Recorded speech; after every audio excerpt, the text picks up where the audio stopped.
Thank you very much, please. And thank you all for being here as we take historic action to deliver a future of safety and security for Americans of every race, religion, color, and creed. We're joined today by law enforcement professionals and community leaders. Though we may all come from different places and different backgrounds, we're united by our desire to ensure peace and dignity and equality for all Americans. I've just concluded a meeting with incredible families, just incredible families that have been through so much. The families of Ahmaud Arbery, Botham Jean, Antoine Rose, Jamel Roberson, Adiana Jefferson, Michael Dean, Darius Tarver, Cameron Lamb, and Everett Palmer. These are incredible people, and it's so sad. Many of these families lost their loved ones in deadly interactions with police. To all of the hurting families, I want you to know that all Americans mourn by your side. Your loved ones will not have died in vain. We are one nation, we grieve together, and we heal together. I can never imagine your pain or the depth of your anguish, but I can promise to fight for justice for all of our people. And I gave a commitment to all of those families today with Senator Tim Scott and Attorney General Bill Barr. We are going to pursue what we said. We will be pursuing it, and we will be pursuing it strongly, Tim, right? Okay. I want to recognize Attorney General Bill Barr, who's spent so much time on this and other matters like this. Bill, thank you very much for being here, along with, great job you're doing, along with Senate Majority Leader Mitch McConnell and Tim Scott, and they're going to be working on a Senate bill also that can go hand in hand with this. And also Representatives Kelly Armstrong, Louis Gohmert, Jim Jordan, Guy Reschenthaler, and Pete Stauber. And thanks also to Florida Attorney General Ashley Moody, the President of the Fraternal Order of Police, Pat Yos, President of the International Association of Chiefs of Police, Stephen Cass-Stevens, and many other law enforcement leaders who are going to be joining me at the signing. Today is about pursuing common sense and fighting for a cause like we seldom get the chance to fight for. We have to find common ground. But I strongly oppose the radical and dangerous efforts to defend, dismantle, and dissolve our police departments, especially now when we've achieved the lowest recorded crime rates in recent history. Americans know the truth. Without police, there is chaos. Without law, there is anarchy. And without safety, there is catastrophe. We need leaders at every level of government who have the moral clarity to state these obvious facts. Americans believe we must support the brave men and women in blue who police our streets and keep us safe. Americans also believe we must improve accountability, increase transparency, and invest more resources in police training, recruiting, and community engagement. Reducing crime and raising standards are not opposite goals. They are not mutually exclusive. They work together. They all work together. That is why today I'm signing an executive order encouraging police departments nationwide to adopt the highest professional standards to serve their communities. These standards will be as high and as strong as there is on earth. The vast majority of police officers are selfless and courageous public servants. They are great men and women. When others run away from danger, police run straight into harm's way, often putting their lives at stake to protect someone who they don't know or never even met. Great danger. Police officers run straight toward this incredible harm. Take the World Trade Center. They ran straight into the Twin Towers of 9/11. Many of them never returned. Never returned. Vast numbers of New York's finest never returned. Last year, I presented the Medal of Valor to 6 heroic police officers who ended a murderous rampage so professionally in Dayton, Ohio. Hundreds of people would have been killed, surely, without them. We ask our police to put on the uniform and risk their lives for us every day, the least we deserve and the least we can do, because they deserve it so much. They have to get our gratitude, and we have to give them great respect for what they do. For the job is one of the most dangerous jobs on earth, one of the most difficult jobs on earth. Last year alone, 89 law enforcement officers were killed in the line of duty. In recent days, 2 members of law enforcement were killed amid riots and looting, and hundreds of police officers were injured just recently. 1 officer was shot in the head and is now laying in a hospital, almost totally paralyzed. Despite our very good record on crime, law and order must be further restored nationwide, and your federal government is ready, willing, and able to help, as we did in Minneapolis after it got out of control for 4 days. We sent in representatives, commonly known as the National Guard, and it was all put down very quickly. We're willing to help. We're willing to help in Seattle. We're willing to help anywhere you want, and we'll be there very quickly. It won't take long. There will be no more looting or arson, and the penalty will be very grave for those who get caught. Violence and destruction will not be tolerated. We cannot do that. The looters have no cause that they're fighting for, just trouble. Every day, police officers make great sacrifices to keep our communities secure and safe. In 2018, our police arrested nearly 12,000 people for murder, 25,000 people for rape, and nearly 1.5 million for assault. Very dangerous criminals. In many cases, local law enforcement is underfunded, understaffed, and under-supported. 47% of all murders in Chicago and 68% of all murders in Baltimore went without arrests last year. Americans want law and order. They demand law and order. They may not say it. They may not be talking about it, but that's what they want. Some of them don't even know that's what they want, but that's what they want. And they understand that when you remove the police, you hurt those who have the least the most. Nobody needs a strong, trustworthy police force more than those who live in distressed areas, and nobody is more opposed to the small number of bad police officers, and you have them. They're very tiny. I use the word tiny. It's a very small percentage, but you have them. But nobody wants to get rid of them more than the overwhelming number of really good and great police officers. Some of them are standing with me and with me in the audience today, and I appreciate you being here. Thank you. Thank you. Great job.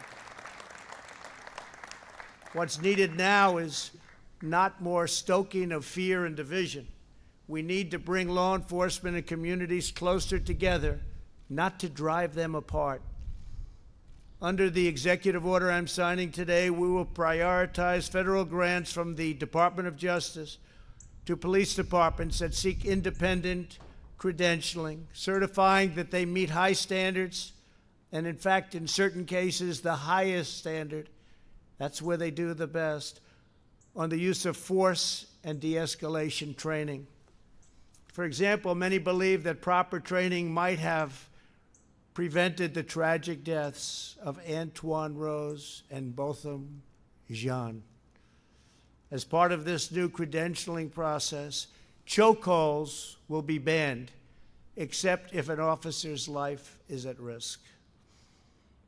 And I will say we've dealt with all of the various departments, and everybody said, it's time.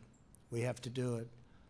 Additionally, we're looking at new advanced and powerful, less lethal weapons to help prevent deadly interactions. New devices are being developed all the time, and we're looking at the best of them. And cost is no object, no object.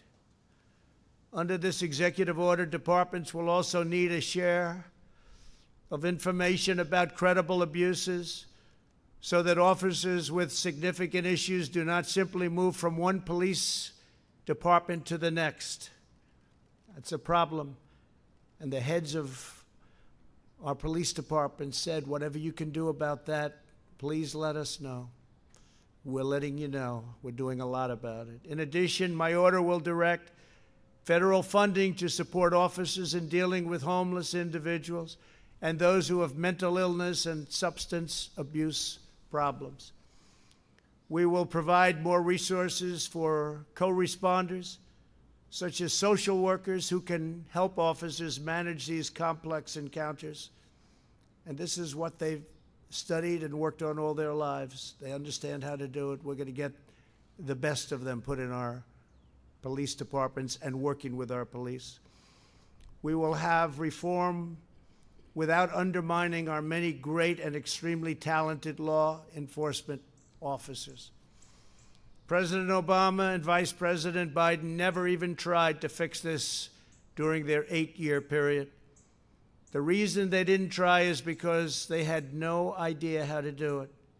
And it is a complex situation. Beyond the steps we are taking today, I am committed to working with Congress on additional measures. Congress has started already, and they'll be having bills coming out of the Senate and possibly out of the House. And hopefully they'll all get together and they'll come up with a solution that goes even beyond what we're signing today. But this is a big, big step, a step that hasn't been taken before. But in order to make real progress on public safety, we have to break old patterns of failure. Many of the same politicians now presenting themselves as the solution are the same ones who have failed for decades on schools, jobs, justice, and crime. They are all often, unfortunately, the same politicians running the cities and states where help is most needed. It's an attitude, and it's not working. Today's action is a big part of the solution to restoring, renewing, and rebuilding our communities. For the last 3.5 years, my administration has been focused on creating opportunity, fighting for equal justice, and truly delivering results. Nobody has ever delivered results like we've delivered. Nobody's come close. And we worked with some great people. We worked with fantastic people to get it done. We enacted landmark criminal justice reform, something that nobody else could get done. They tried, and they couldn't even come close. So we got it done, and we got it done powerfully, and people appreciated it. But it's something that, with all the work and all the talk for so many years, criminal justice reform, nobody else could get done. We secured permanent and record funding for HBCUs, that's historically black colleges and universities, numbers that they never thought were possible, and long-term financing because they would come back to the White House after my third year. I said, why are you here again? Great people, about 42 people, the heads of black colleges and universities, great people. They do such an incredible job. And I'd see them after the third year. I say, why are you doing this? We need money again. I said, don't we set it so you have like a 10-year program, a 5-year program? No, sir, for years and years, we've had to come back every single year. I said, well, the only bad thing about what I'm going to do is I'm going to give you long-term financing and I'm going to up the amount, but I won't get to see you anymore. So that's the bad part. But you can focus on education now instead of worrying about dealing with us in Washington. So we did that for the historically black colleges and universities. I'm very proud of it. They're incredible. They're incredible people. Got to know a lot of the heads of those colleges. They do an unbelievable job and don't get the kind of notoriety that they should have. We expanded affordable options for better health care. We created opportunity zones with Senator Tim Scott. Brought it to me. We didn't know if we could get it past him, right? But we got it passed, and I think it's probably one of the great things that we've done in this administration. Tens of thousands of jobs, billions and billions of dollars being brought into areas and neighborhoods that would never, ever, ever be taken care of monetarily. Areas that didn't have 10 cents put in them for years and decades, and now people are investing, thriving, and the jobs have come back. We achieved the lowest black, Hispanic, and Asian unemployment rates in American history, and we will do it again. We'll do it again. We're fighting for school choice, which really is the civil rights of all time in this country. Frankly, school choice is the civil rights statement of the year, of the decade, and probably beyond, because all children have to have access to quality education. A child's zip code in America should never determine their future, and that's what was happening. So we're very, very strong on school choice, and I hope everybody remembers that. And it's happening. It's already happened, but it's happening. We have tremendous opposition from people that know they shouldn't be opposing it. School choice. All children deserve equal opportunity because we are all made equal by God. So true. A great jobs market and thriving economy is probably the best thing that we can do to help the black, Hispanic, Asian communities. We saw that just recently prior to the virus that came in from China just a few months ago. What a horrible thing it was all over the world, 188 countries now. And I just want to say we've done incredibly well. We're doing well. Things are happening that nobody can even believe. Our country is opening up, and it's opening up rapidly. We had the best unemployment and employment. We had best unemployment and employment numbers. Think of that. In the history of our country, we're up to almost 160 million people working. There was never anything even close. And that's for almost every group, including black, Hispanic, Asian, women, young people, old people, young people without a high school diploma. Every group. Everybody was thrilled. Everybody had just about high-paying jobs.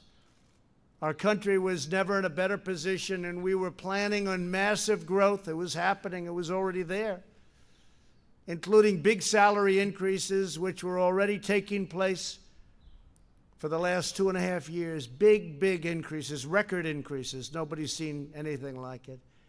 And then we got hit by the virus, along with the rest of the world, and now I'm building it up again. Here we go again. But I'm building it up again, and it's moving fast, and it will be even better than before, because we also learned it will be better than before. Jobs are rapidly coming back, and retail sales that were just announced 2 hours ago, just a little while ago, They're up a staggering 17.7%. Amazing.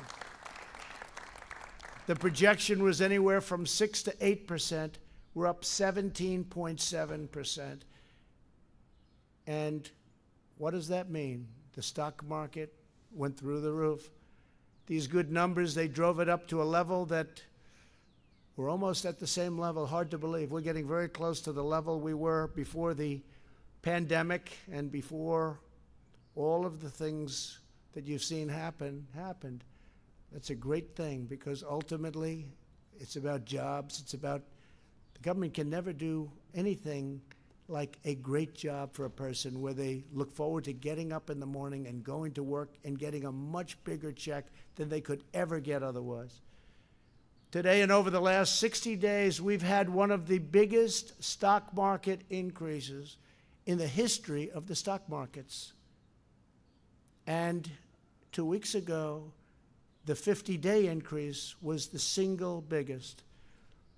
Unless my formula is tampered with, we will soon be in a stronger position than we were before the plague came in from China. When the numbers reach the point that I know they will, there will again be a great unity and a great spirit in our country. People will have that job back that they might have lost. They'll be making even more money than they did before. We have some brilliant people working with me, and we put it together. We did it once, and we're very easily doing it again. We're way ahead of schedule. You'll see that. You'll see the third quarter numbers will be very good. You'll see fourth quarter will be really good, and you'll see next year will be one of the best economic years this country has ever had.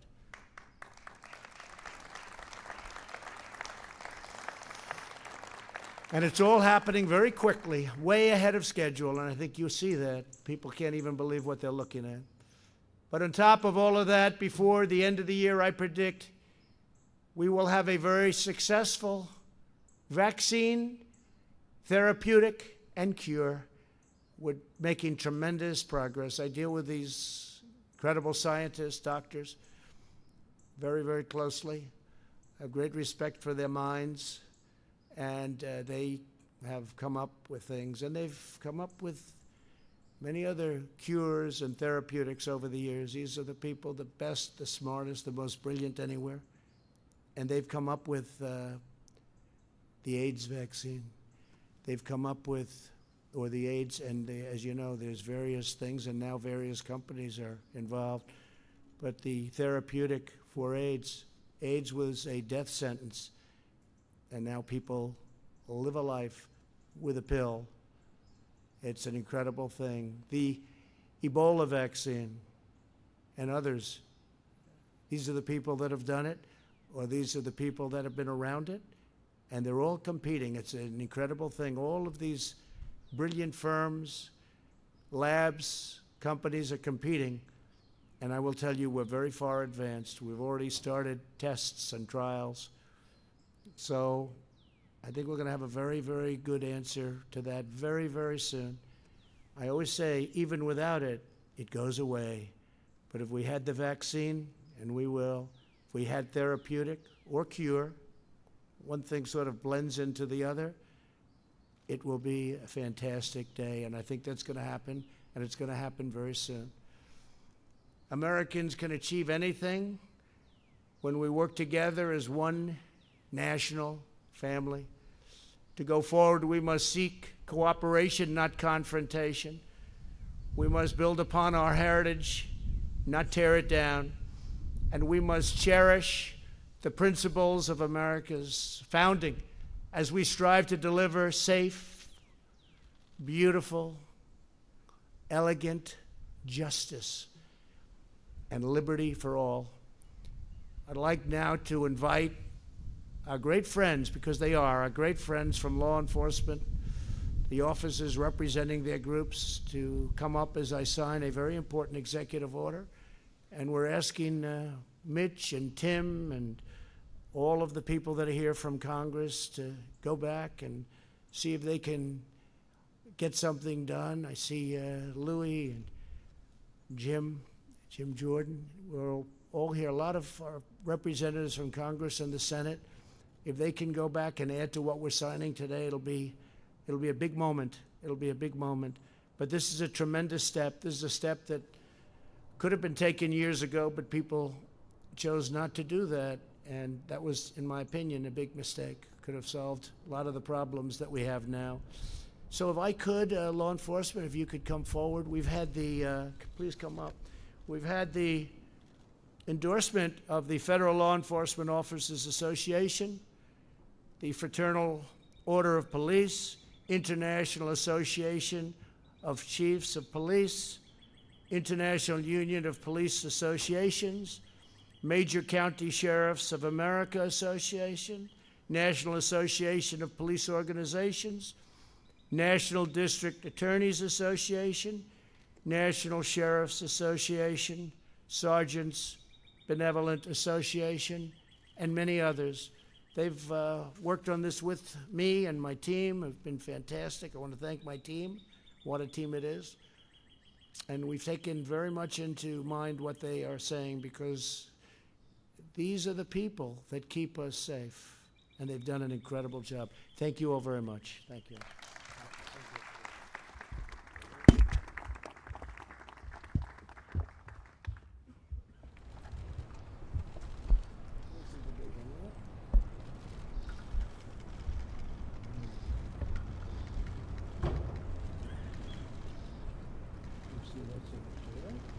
Thank you very much.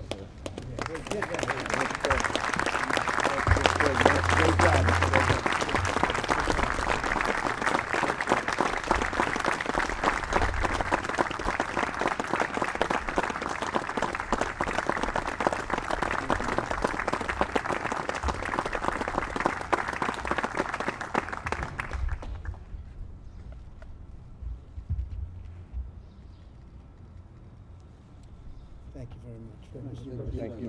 Take one of these for yourselves. Okay. Thank you very much, everybody.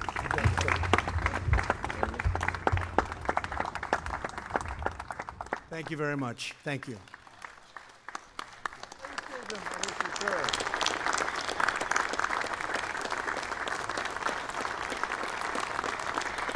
Is there systemic racism in policing, sir?